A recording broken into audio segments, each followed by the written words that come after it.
Welcome to the Chapter 3 Stigma podcast. This podcast was created to be there for any individual who feels that they are at a low point in life and are confused, seemingly alone, and helpless in their situation.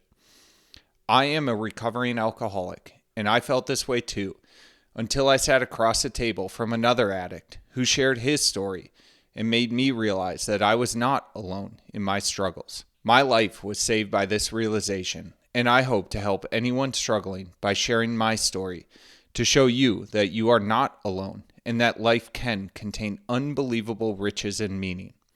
Welcome. I am glad you are here.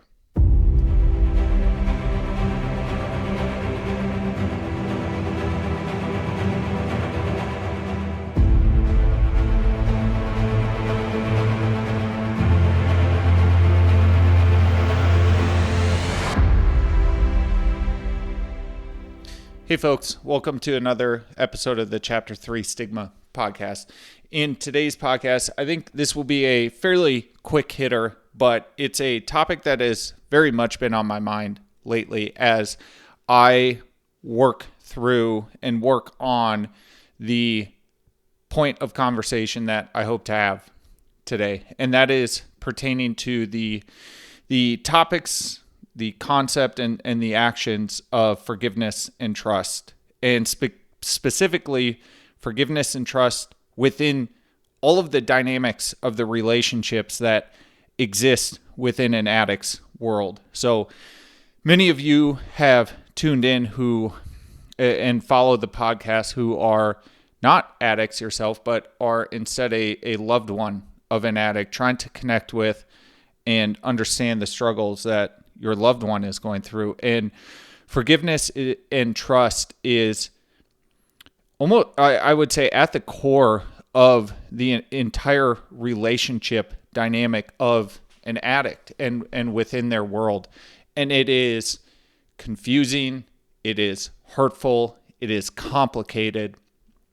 And as I progress and work through my own action within the space of forgiveness and trust, I thought it would just be a good time to sit down and kind of cover this a little more in detail. Again, I think this will be kind of on the quicker side as we transition out of the topic of man's search for meaning that we had covered in the last few episodes. But again, in the world of recovery, sort of the way and directions that I have thought of forgiveness and trust are where you have the loved ones trying to figure out and trying to learn how to forgive and trust the addict.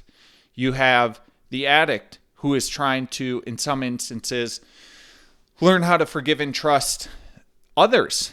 And on this one in particular, because that might be a little confusing to some folks, in a very big way. Many times when we get down to the root of why we drink, and getting down to the root is that fourth and fifth step as a part of the AA 12-step program. So as you get down to the root of really what has driven you to drink, where you hold those resentments, oftentimes you'll find an inability and a lack of forgiveness where an addict is just holding on to some past transgression that they have never let go of or haven't figured out how to let go of up to that point in their life. And living with that resentment and just hanging on and having the inability to forgive and let go and move forward,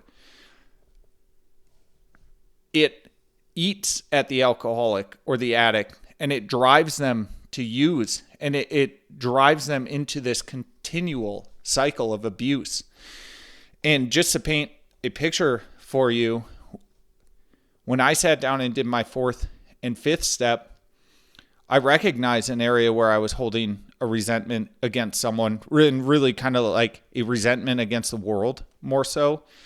And even going through the steps, I honestly think it took a number of months after identifying it before I was able to fully forgive the perpetrator in this instance.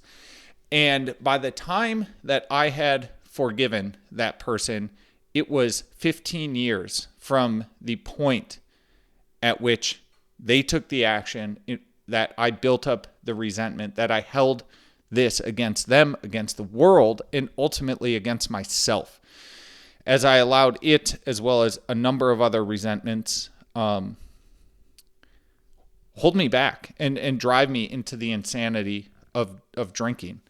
Lately, the scenario that I continue referencing in part that I'm going through and working through right now, that has been a 9-month journey for me where I have held some sort of grudge or resentment against a group of people, an institution that I detailed about on this podcast, in the blog, or in the newsletter about the emotional relapse that I've gone through. But it was only 2 weekends ago that I finally figured out how to forgive the individuals in this instance. And the weight that was lifted off my chest was enormous.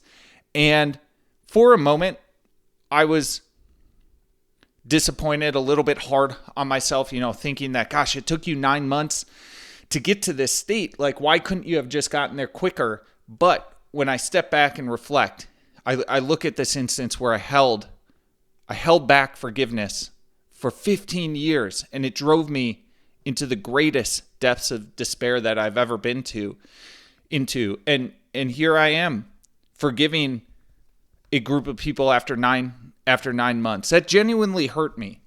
And I was able to truly forgive them, cleanse that from my conscience, from my spirit, and move forward. 15 years to 9 months is a heck of a lot of progress. And so, while not perfect, I can be incredibly grateful for the fact that it only took 9 months.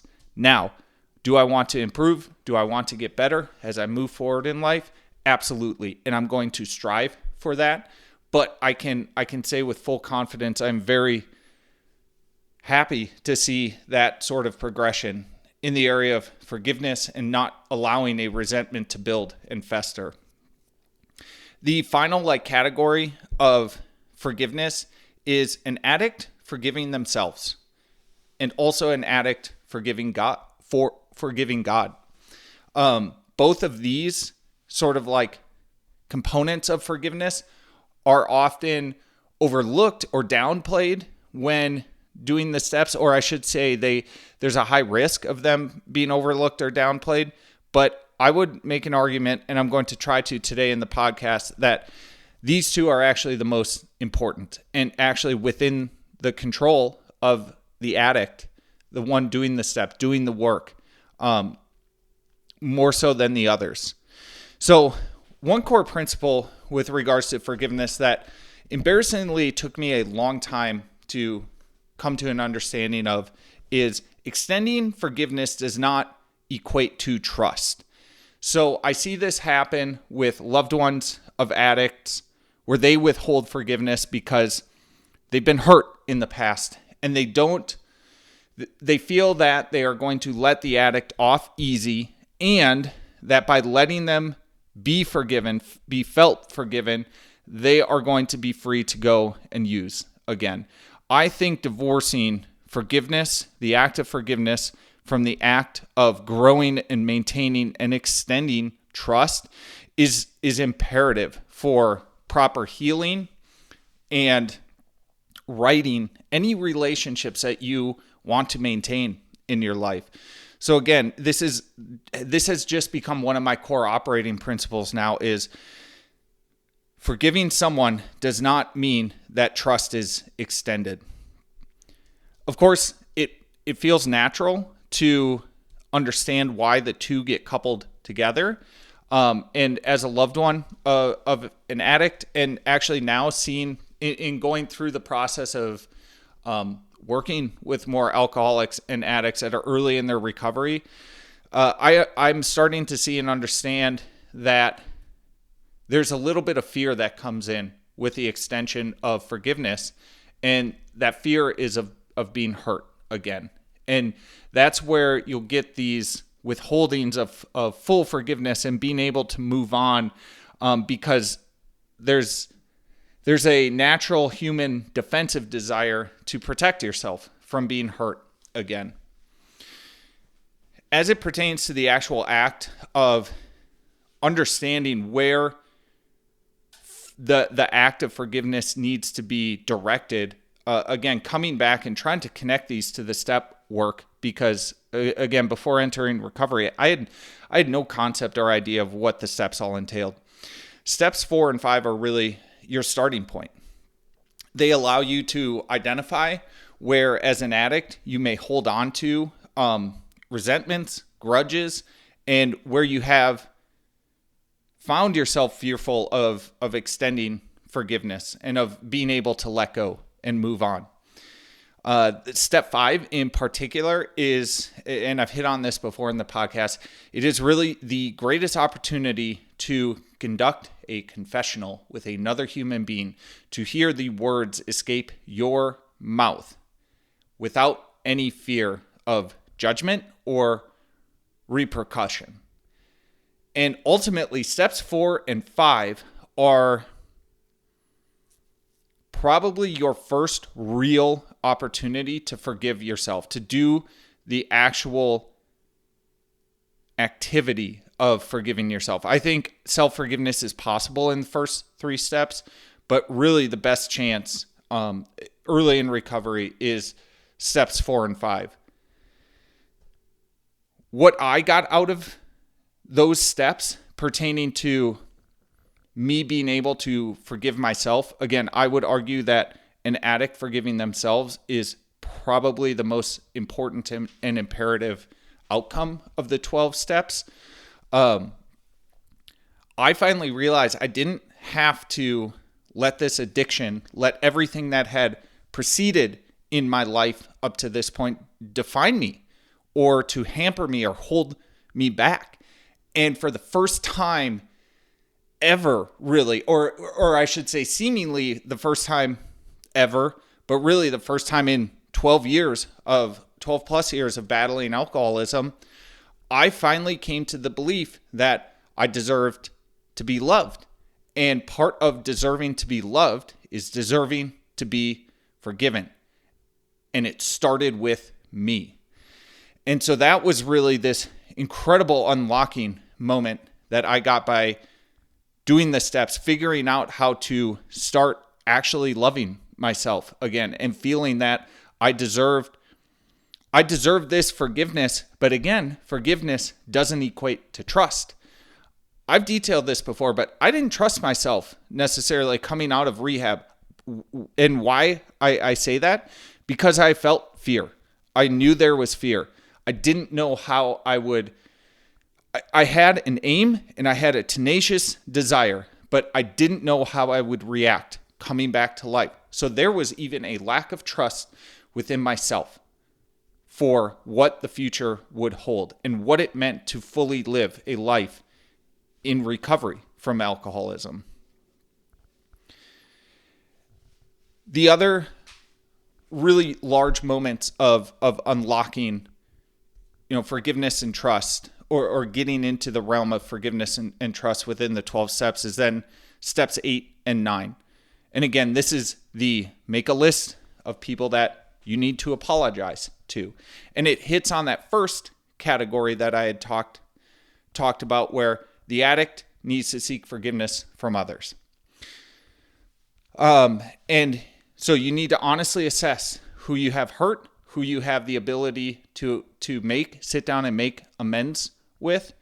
And ultimately, it's about, in step 9, doing the action, owning the mistakes, only focusing on your side, and acknowledging and being honest about wanting nothing in return when you sit down and you ask for forgiveness.